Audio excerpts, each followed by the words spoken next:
Donc il faut charger en mémoire quand Spring ou bien quand notre application démarre.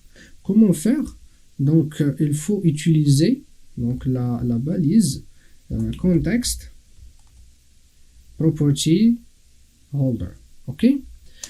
Bien sûr, il faut préciser l'emplacement. Donc on va utiliser l'attribut location, pardon, location. Et donc là, on va préciser en fait l'emplacement. OK? Euh, Tout simplement, on a ce qu'on appelle le class path. Le class path, en fait, c'est le chemin jusqu'à le SRC.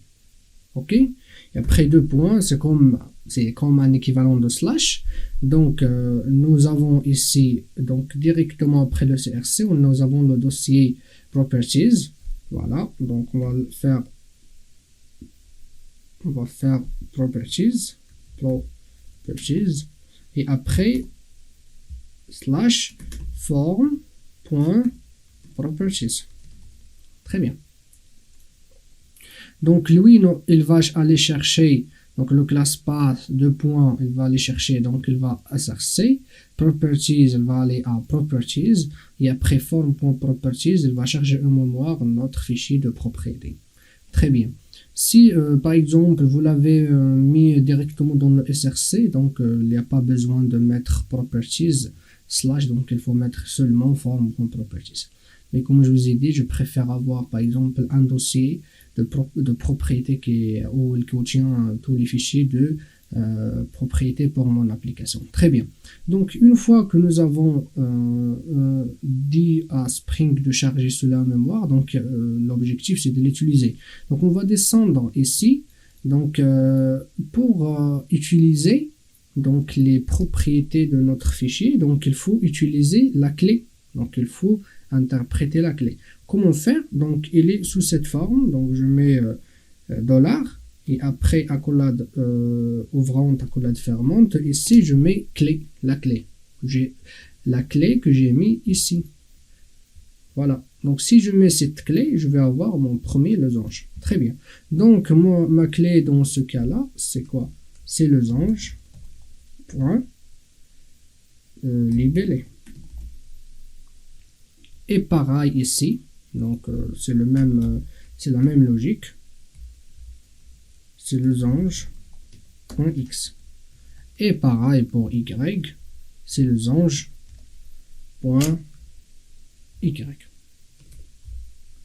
Ok, très très bien. Et bien sûr, c'est Spring qui s'en charge en fait du parsing, parce que vous avez remarqué que x et y dans notre fichier de propriété, normalement, ce sont des strings, ce sont des chaînes de caractères. Pourtant, nous, dans notre forme, losange, si on va aller ici, losange, on va voir que x, c'est un long.